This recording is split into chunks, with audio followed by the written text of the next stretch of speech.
All right. Well, welcome back in, everybody, to another edition of the 19th Hole Podcast for Golfers. I'm your host, Dennis Silvers, and getting ready for the holiday season. And I got to tell you, though, the weather here in Las Vegas, we're coming, of course, from the Rigel Studios in the heart of Las Vegas, near the famous Las Vegas Strip, but the weather here has been cold. It's been rainy. They expect rain for the next couple of days. Not good for actually playing golf unless you like being out there and getting wet. I don't. I like it sunny. I like it hot, as you know. And but we hope that you're able to get out and play. I know a good part of the country has cold weather. They've got snow. They've got issues and stuff. So we could have it worse, but again, it's not great. It's good for the golf course. You're getting water and stuff, but of course the play goes down considerably. So we're going to ask our guest. We got a very great guest for you. He's been on the show a bunch because we love him. He's one of our favorite guests, about what he does or what he did when he got caught playing tournaments in the rain, and I think that's going to be very interesting. So let me tell you a little bit about our guest. Ken Green turned professional back in 1979, and he joined the PGA Tour a year later in 1980. Ken has 11 professional wins, which include 5 on the PGA Tour. His first being in 1985, and that was at the Buick Open. Ken also played on the 1989 Ryder Cup team. Ken has competed on the PGA Tour, the Nationwide Tour, and of late the PGA Tour Champions. In June of 2009, Ken was seriously injured in an accident while driving his RV, his motorhome, which resulted in Ken losing his lower right leg. In June of 2019, Ken released a self-published autobiography entitled Hunter of Hope, A Life Lived Inside, Outside, and on the Ropes, which is a terrific book still available. We'll talk about that. Ken recently went through a new innovative surgical procedure on his right leg with some great results, which we'll talk to Ken about. We love having Ken on the show, as I mentioned, because he's a huge dog lover, as I am, because he's kind of unfiltered and he tells it like it is, which we really, really like. So without further ado, let's bring up our special guest, Ken Green.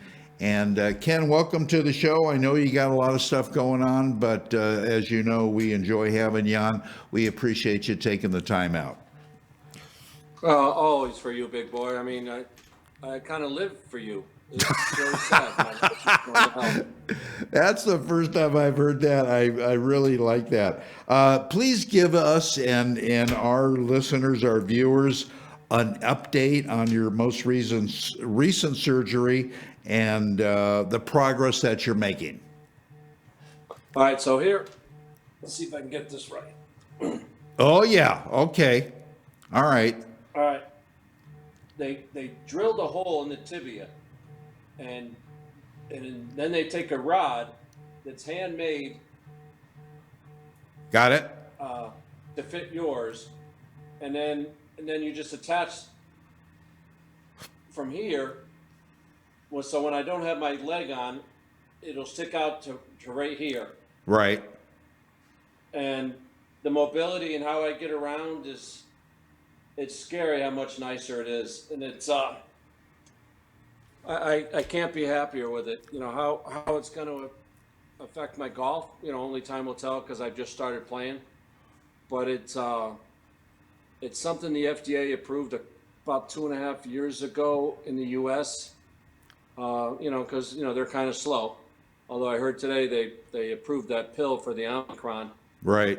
Uh, so at least they're moving fast on that. But it's a home run, and anybody that's an amputee, if you're not having this done, you're absolutely crazy. How did you find out about this particular type of procedure, Ken? Well, because of all the nerve damage and the pain that I live in, we're always looking.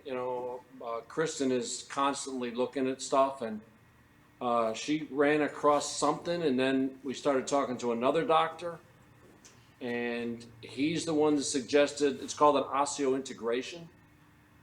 Uh, and we said we have nothing to lose because, the pain was getting to the point where it's like, oh yeah, yeah, yeah. Some days you wonder why you're even tolerating it, but Yeah.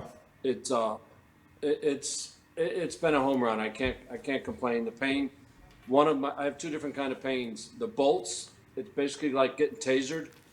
Uh, has been reduced about 80%, which is fabulous. The other Fantastic. pain I still have, but I can't complain. It's it's been great. I'm very happy with it so far. Well, we're really happy for you. People have been saying you've been a pain in the ass for years. So how do you address that? Well, now I'm a pain in the foot. It's not that big a deal, and it's I just want to say we're having a cold snap here too. So I don't want you guys to be too bummed out. I mean, our high today was 71, which kind of sucks. So I want to feel your pain. Yeah, well, our high today is going to be about 51, so I'd rather be in the 71-degree area, but that's not a problem.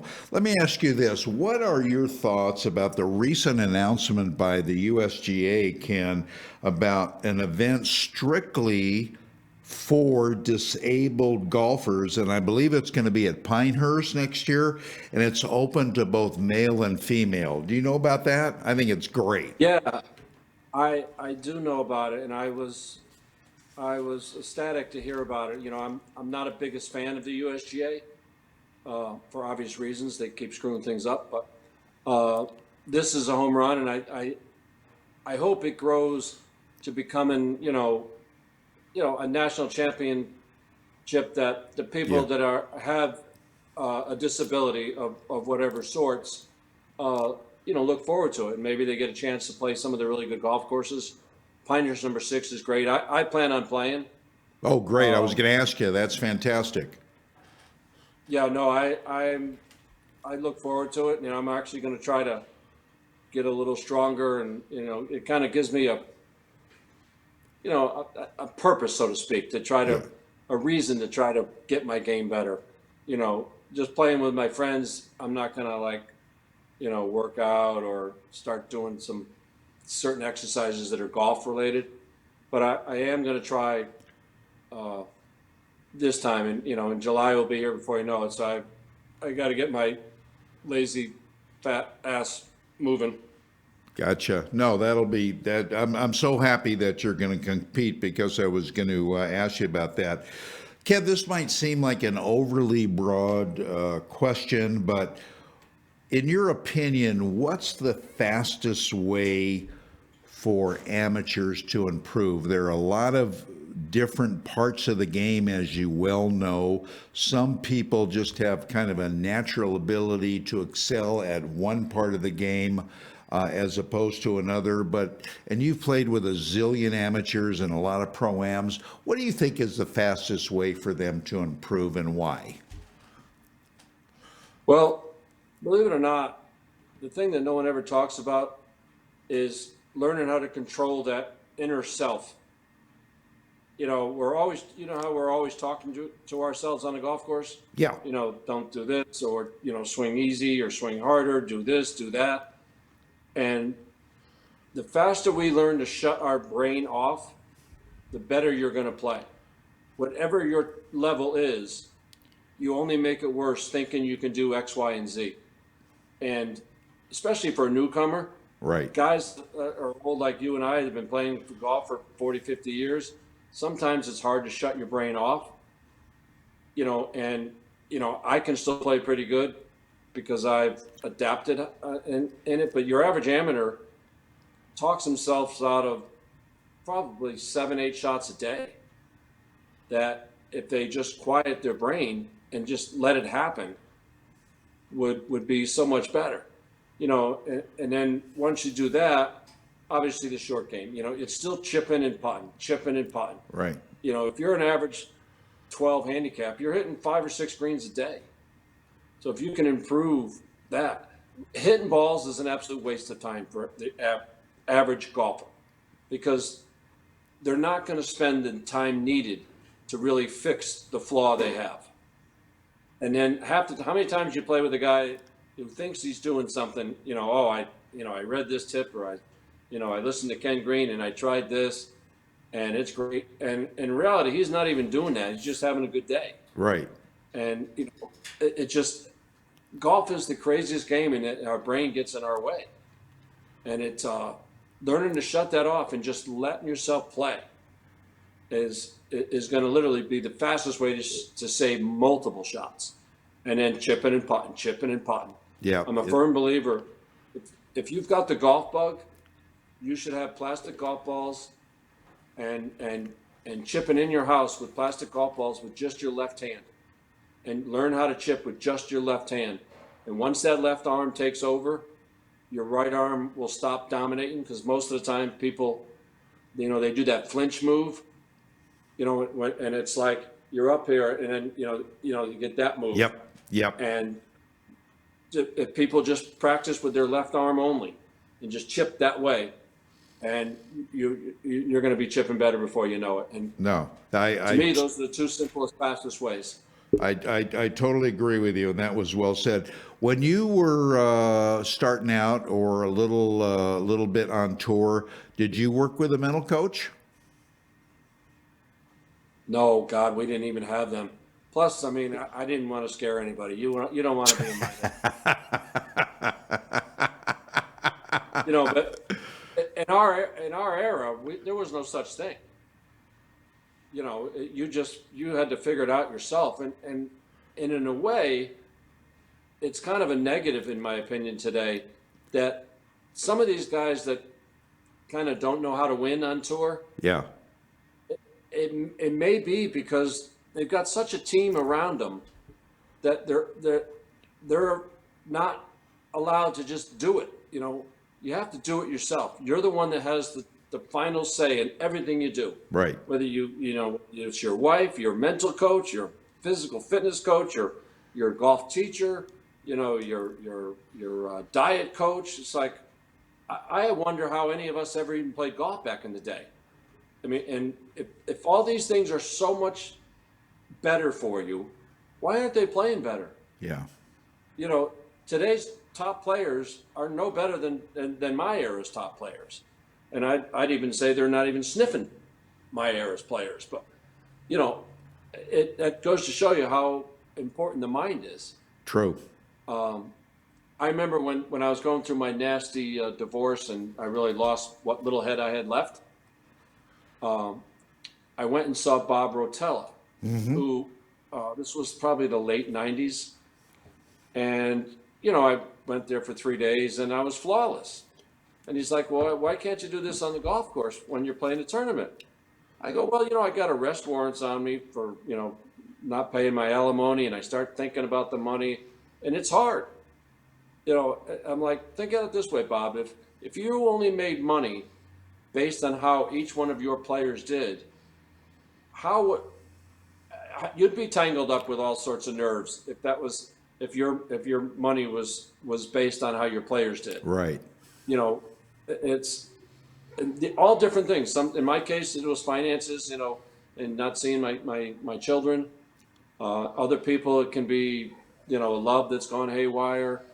We can rattle off numerous players that have just kind of lost their marbles. Oh yeah. Never got it back. Oh yeah. David Duvall, yeah. There's tons of them. That's very, very true. Let me ask you this before we take our first break, Ken. I mentioned at the top of the show, you're a huge animal lover, a dog lover like I am. Where did your love for dogs come about? My mom was a dog person, and we've always had animals, and we've had dogs and cats, and as I got older, we used to have 1 or 2 dogs. Now I have anywhere from 3 to 5. Right now I got 3 German Shepherd puppies that have just destroyed my 5th pair of glasses. But it's all you can do is sit there and laugh because, you don't think about it. It's like you put your glasses down for a second, on the Yep. edge of the table or the Yep. couch. Next thing you know, they're jumping on the couch and that glasses are gone. Yeah. And Yeah. it's there's dogs that are the best, and I'm partial to German Shepherds, but I've had Bijans, I've had Saint Bernards, I've had them all. This is my 41st, 42nd, and 43rd dog that I've had in my life. Wow. Wow. That's amazing. So they just give you, my best dog of all time was Munch, and I recently lost him about a year ago, and I got him. He was gifted to me by a person I played with in a pro-am, who 25 years later said I was still his favorite pro that he had ever played with him. And Munch turned out to be just a heaven for me. Right after the accident, I'd lost everybody, Yeah. and it's like he knew everything I needed when I needed it. That's It was great. just, he was an incredible German Shepherd. That is absolutely, yeah, and all dogs are great, and German Shepherds are way up there too. I know that. All right, Ken, stand by. We're going to step away, take a short break, and when we come back, we'll have a lot more with our very special guest, Mr. Ken Green. Stay with us. We're back at you right after this.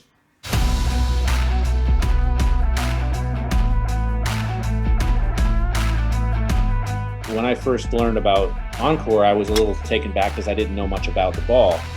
I went out and played a couple rounds with it, and I was just extremely surprised how this ball made up for what I was looking for in a golf ball 20 years ago.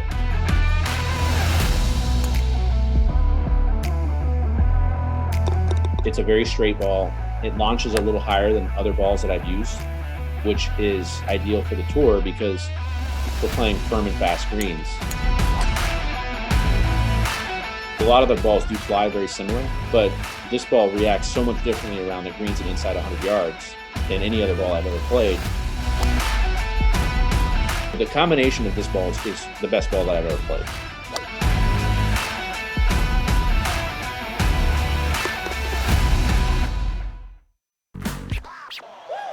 Hey golfers, I've been a golf talk show host for a long time, and I've been playing golf even longer.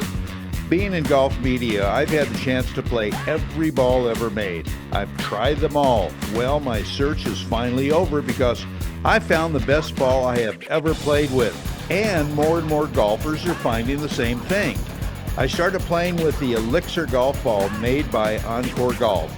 Encore Golf has revolutionized both their golf balls, the Elixir or the Avant 55, or the brand new Vero X1, to where the performance of either will simply blow you away. It did me. If you're looking for better performance and durability with your ball, Encore Golf has it. Don't just take my word for it.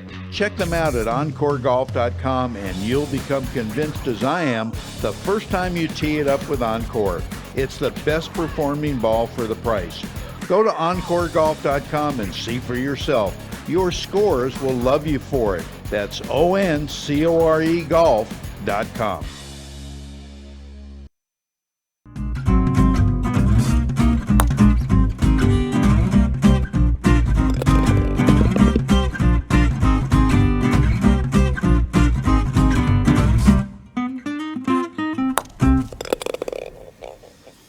All right, welcome back, everybody, to more of the 19th Hole Podcast for Golfers. I'm your host, Dennis Silvers, having a great conversation with our wonderful guest, Mr. Ken Green. And Ken, you have played in a number of major championships. Why do you think that players think that playing in a major is so much harder than a regular tour event? You know what? Because I think the competition is pretty much the same. So is it the mystique? Is it the prize at the end of the rainbow? Is it what is it about majors that gets everybody so excited?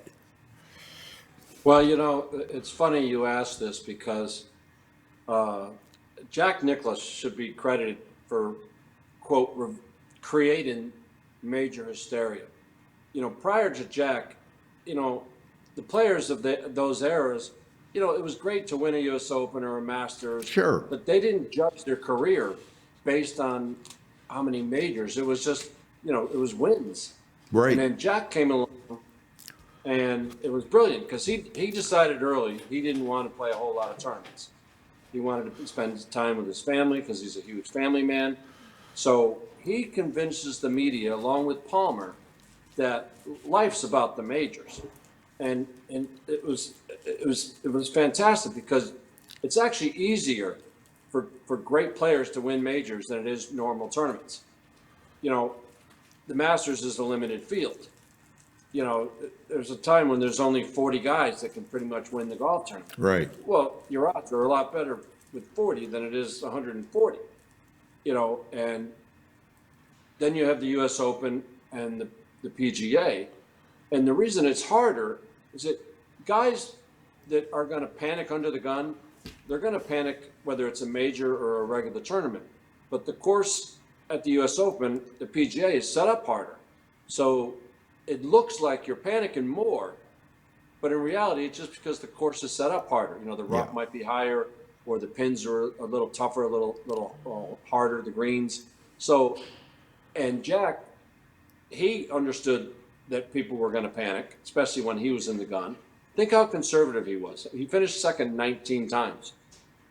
He was waiting for people to make mistakes. Yeah. And, I honestly say that more people made mistakes against Tiger than Jack because they were a tougher breed back then. The Trevinos and the Watsons and the Floyds and the Seves and all these guys. Whereas today, the way some of these guys blow tournaments is again, it's mind-boggling. Is what we're talking about earlier. You've got all these advances that no one had back in that day, and yet you're panicking. That's all. Something's going on inside their head. Yep. It goes back to the head again. That's all it is. It's got and then you get these dopes that come up with the theory that, well, I'm going to change my golf swing because I don't think it's good enough. Like Jordan Spieth, the dope won like 10 tournaments in 3 years, 3 of them being majors, and he has this great idea that I'm going to create more distance or something. And it's like he finally won after a 4-year break. Yeah. But Baker Finch did it. Tons of guys. Patrick Harrington. Well, the dope won 3 majors in 2 years and other tournaments, and then after that he changes his swing because all of a sudden he thinks he's going to be better. The hardest thing to convince yourself is that you're not going to be Jack Nicklaus or you're not going to be Tiger Woods. Those two are rare. Yeah. As great as Phil is, and as great as some of the other golfers have been and have played this game of golf, they're not even sniffing what Jack and Tiger. True. And it's all because of their head. It's not that they're physically better golfers. I mean, Greg Norman probably had the most overall talent I've ever seen, and the guy was a choking bird. His head was nowhere near Tiger and Jack. If you put Jack and Tiger in Norman's head, they would have been better than what Jack and Tiger did. Yeah. Yeah. Because he had, he was more gifted in my opinion. Yeah. Yeah. So Speaking of Tiger and Jack, as you know, the father-son, the PNC tournament took place last weekend with John Daly and his son winning the event, and John was credited as saying, he thinks, Tiger's going to come back. He's going to surpass Jack's record and so on and so forth. I just don't think that's ever going to happen. What's your view on that? Sure, they made a great showing coming in second place, which really, to be honest, shocked the hell out of me. But where do you think Tiger's at? You've experienced a lot of stuff, and he's very, very lucky that he still has all his body parts, excuse me. But where do you think Tiger goes to from here? Well, it's, the unfortunate thing is Tiger, in my opinion, still hasn't learned his lesson. He won't be open and truthful with people, and it's like, you would think with all the crap that has happened with him that he would learn his lesson. Yeah. And he still hasn't told anybody exactly what's the damage is. Yeah. So it's hard for us to evaluate, can he or can he not come back? So in my opinion, if he's swinging as well as he's swinging now, and it's been 10 months, then the damage wasn't as bad as everyone thinks. Obviously, I'm not, it sounds weird that I'm saying it wasn't bad. I mean, obviously it was bad, but Yeah. not, where it's career threatening, or like in my case, you lose your leg and you're shot. I think he's gonna win another major, in my opinion. I don't see him catching Jack by any means, but I think Augusta is always set for him, and eventually he'll be able to walk that course and not have a problem.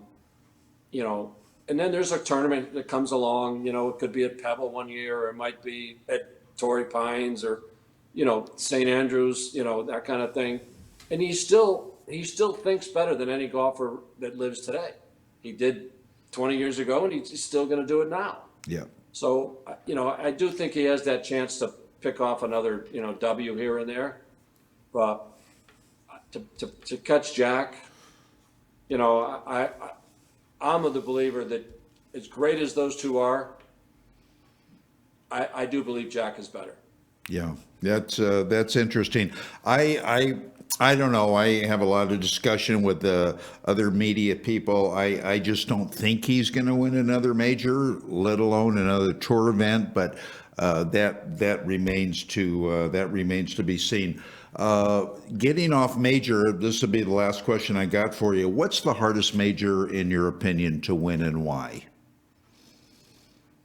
It's the U.S. Open, because what I was giving you an example before was that you pay the price for that little bit of a panic or just a bad shot, because the greens are so hard and the rough is usually higher, so there's just no room for error. Now the tournament that I think is the hardest to win is the Tournament Players Championship. Again, that to me that's the toughest event to win. There's a reason no one has won it 3 times. It's because it's that hard. That golf course is anyone can win. You can be a short hitter and win. You can be a long hitter and win. Other majors, whether it's the U.S. Open or the British, favor certain kind of players. Right. So all of a sudden you're reducing the pool. Right. Now you got to understand, it doesn't matter whether you have the top 30 in the world or 10, and then the other 20 are 50 through 60. Only 10% of them are going to play well that week.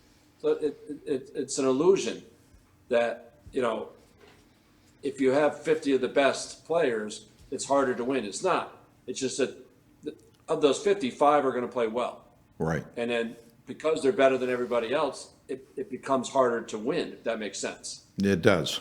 And I agree it's with. like Norman's new gig. I don't know what you think of that thing, but something's going on there. I mean, did the tour piss off the Saudis? I don't understand why they are getting involved. Why do they want to lose $1 billion? I know. I'm telling you, and you piss off an Arab, they don't let go. They don't let go. It's just their mentality. Yeah. I'm gonna follow up with you on that after our next break right now. So we will step away, take another short break, come back, and we'll finish up with Mr. Ken Green. So don't miss it. We're back right after this.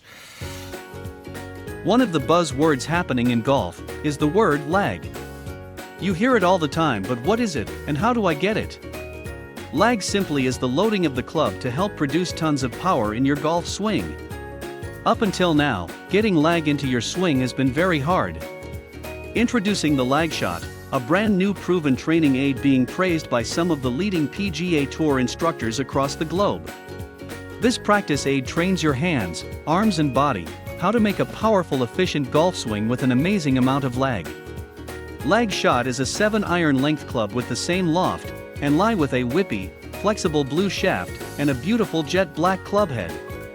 After you master the lag shot, your game will change forever with a stress-free swing, more power and more distance with lower scores every time you play. Go to lagshotgolf.com, and you'll see why this truly is becoming the #1 training aid in golf. Visit lagshotgolf.com.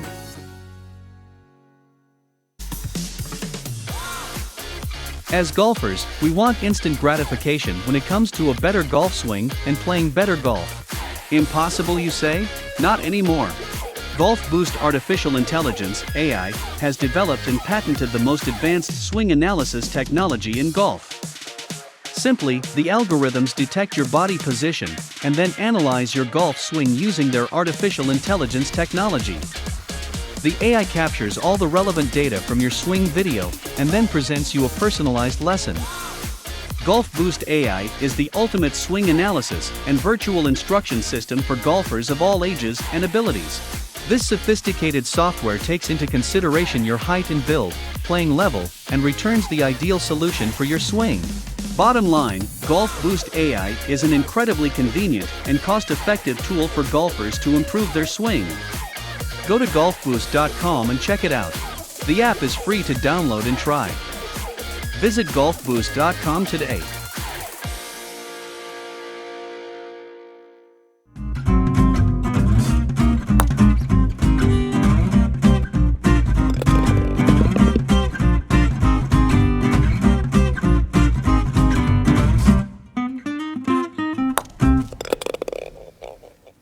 All right, continuing our interview with Ken Green, and by the way, Golf Boost AI, I can't let the cat out of the bag, but they are going to be not necessarily revamping, but adding some new stuff to this app that's just going to absolutely blow you away in the near future. So more on that a little bit later. Ken, with all of the money on the PGA Tour that's starting to be thrown, at the players, do you foresee the PGA Tour champions evaporating possibly, because these guys are making a hell of a lot of money, and then when it comes to the Champions Tour, they don't need it. They got enough money. They don't want to travel. They don't want to compete that much anymore. What's your thought on that? I do think it's potentially going to be a factor, probably more so in the 10 to 15-year range, when everyone is going to have just millions of dollars, and those who kind of lose your love for the game after 30 years of grinded out competitive golf will walk away.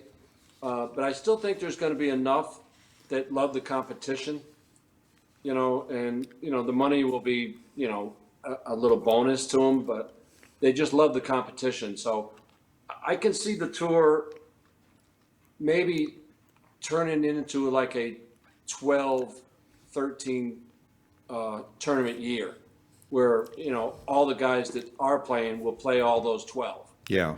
And then you'll have more recognition for it, because the people of that era are still going to want to see the players they grew up watching and admiring.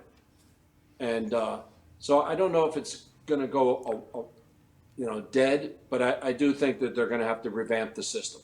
Yeah, that's interesting, and I agree with you. I think eventually it might, but for now, I think it's here to stay. Getting back to the Saudi thing, there's been a lot of talk about Greg Norman and his relationship that he's had with the PGA Tour, when he tried to start the World Tour and this and that and the other. And I still think to this day, Ken, quite honestly, he still has a little bit of a hard-on for the tour and how he got involved with the Saudis. And you're right, I don't understand how that relationship came about, where they're offering all this fantastic money, trying to attract obviously the best players in the world off of the PGA Tour, and conditionally letting some of them go. They're independent contractors, supposed to be, quote unquote, so they should feel free to be able to play where they want. And if you were still on tour and had that opportunity, would you go? Well, I'm a lover of the game of golf, so money means nothing to me. I know that doesn't sound right, but I promise you, it means nothing to me. So I'm not the best. If it's going to hurt golf, I would be against it dramatically. And I don't know how this is going to help golf. The idea that the global tour and all this kind of stuff that Greg's want to do is a crock. Greg is, in my opinion, is doing this basically out of vengeance. Because he fought hard with Beeman and Fincham, and again, it goes back to the Saudis. How he got this prince or whoever to be willing to lose this kind of money just to get this thing going makes zero sense. Yeah, And there's still 2/3 of the events are going to be in the United States. true. No, it's not a damn world tour. It's a damn Greg Norman, I want to stick it up your ass tour. But if you're not a guy who thinks he can catch Jack's record or Tiger's record and go down in history, as the top 5 or top 10 that's ever played the game, then why wouldn't you go over and get the guaranteed 5 or 10 million, Yeah, that you're going to make, and then not counting the money they're going to give to the Dustin Johnsons or these other guys. right. Dustin knows he's a great player. He's already going to be in the Hall of Fame. So if a guy's going to give him $30 million a year, guaranteed for the next 5 years, why wouldn't he play? I agree. I don't want the game of golf to be hurt because of people's selfishness. And I promise you, PGA Tour players they're as selfish as you can get. Yeah. Well, I agree with you because it's them. They're out there by themselves. They're competing, and I agree with you in that sense. Ken, I've had No, I need, sorry to interrupt, but the one thing that I think is going to determine whether this tour can survive the second level is how the majors are going to react to these players that kind of jump ship. Yeah. If they're still going to let them play, then this tour's got a great chance of surviving. Yeah. Yeah. If they're not going to let them play, they're going to say you don't get world ranking points and all that kind of stuff, then I don't know how many of the guys are going to do that. And I think it'll be interesting to see how they go.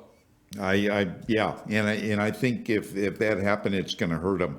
I've had discussions, Ken, with other golf media folks where we've talked about the players and who they get paired with in various events.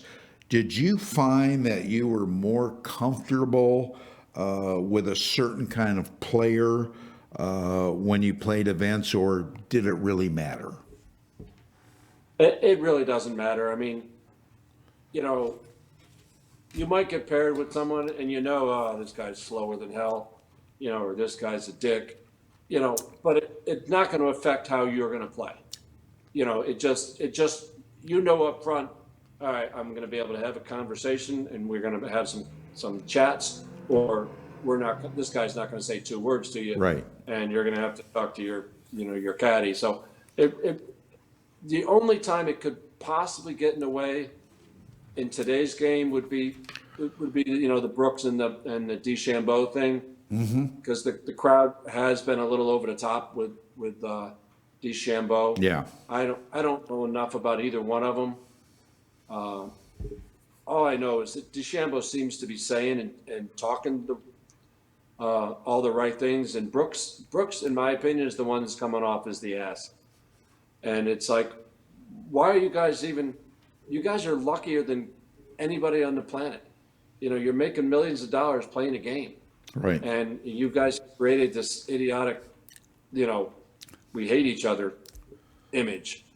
And even if it's made up, and to some degree it may be, although I just don't, there's nothing wrong with not liking someone. There's 150 guys on tour. You're not going to like them all. Right. Even as nice as I am, I'm sure those guys hate me. Yeah, how could somebody not love you if they had an opportunity to go out and play with you? Why would you not want to play with me? You know, it's always Yeah. a putter in the ocean here and there. Yeah, Ken, who was one of your favorite players that you got paired with, that you loved playing with? The person I loved the most was Fuzzy. And unfortunately, I just saw that his Wife had passed away. So. Yeah. But Fuzzy was, I can't tell you how many times I'd have a conversation with him after he just dunked it in the water and he just, okay. And I was like, how do you do that? I mean, I'm like ready to take my clubs and rip them in half. Yeah. And, he was always outgoing. He was great with the fans. I learned so much from him in regards how to interact with people. And he was one of the best. And probably the guy I hated to play with the most was Hale Irwin. Oh, interesting. If you were with Hale, he never got a break. If you listen to Hale, he never got a break in his life. Everything was against him.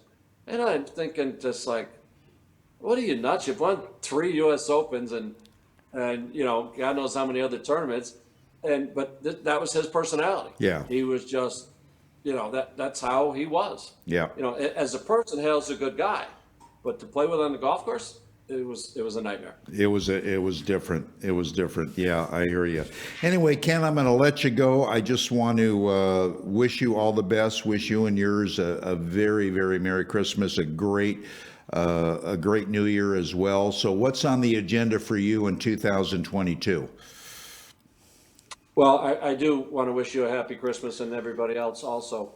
Like I said, it'll take me a couple months to see if I can actually get a little better than I am, thanks to this new leg. I will play that adaptive open and maybe if I am going to get a little better, play a couple of senior events just for fun, because I'd be lying if I told you I didn't miss being out there. Well, sure. That's what you do. Fun. I know I can't compete with them. It's just fun. It kind of relives what you used to do. And my heyday was 20 some odd years ago, 30 years, but it's still fresh. It's like you did it yesterday. Absolutely. It's good to go out there. So that'll happen. And then other than that, I'll just keep hanging with my my 3 little idiots and see how many glasses they're going to break this year. That's great. Ken, keep in mind, if you need somebody to drive that cart at Pinehurst, let me know, because I'd be more than happy to do it for you. Yeah, that's not going to happen. Okay. All right. I don't blame you. Anyway, thanks so much for coming on. And again, we'd love to have you back again sooner than later. That we will. And just enjoy the very best, Ken. We appreciate it. Oh, thanks for having me, buddy. Be good. Take care. Anytime. Thank you. Ken Grain, everybody. Just a wonderful, wonderful guy. All right. We're going to step away, take another break. We're going to get into our golf tip of the week, brought to you by Scratch Golf Academy. Great instructor, Adam Bazalgette. And then we'll go to have a couple of spots, come back and wrap up the show. Hi there, Adam Bazalgette here with another game improvement tip for the 19th hole podcast for golfers. Today we want to look at the second half of the backswing, especially this trail arm, right arm for the right-handed golfer. That is the one that typically tricks people up because it's the one that folds. So I've yet to see the person throw a frisbee and get their arm all squashed up or up in the air. It just works like that. So take some rehearsal swings, get a good takeaway, maybe just past this right leg with a little pump. Just picture frisbee tossing like you were going to toss that club diagonally behind you. I'm convinced that's the right look. Get in front of a mirror and work on it a little bit, then you can take it out to the driving range and the golf course. Let's have a go. Reasonably good.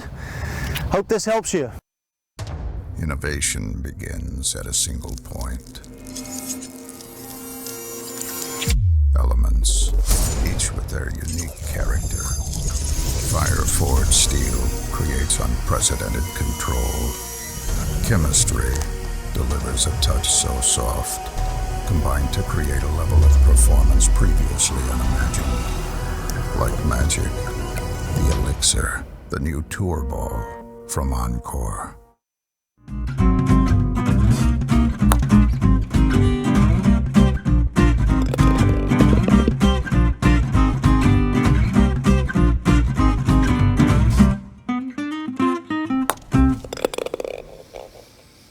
All right, that's going to wrap it up for another edition of the 19th Hole Podcast for Golfers. And if you're watching this, hopefully on one of several channels, if you have a chance to subscribe to the show or give us a like, we'd very much appreciate that. And from all of us here at Rigel Studios, myself, we want to wish you and your family a great Merry Christmas and great holiday season. We've got a great show for you next week with Susie Myers, who's a terrific teaching professional down in Tucson, Arizona. So make sure you watch that. So until then, keep it in the short stuff, everybody. We'll see you at the same time, same place next week. So long.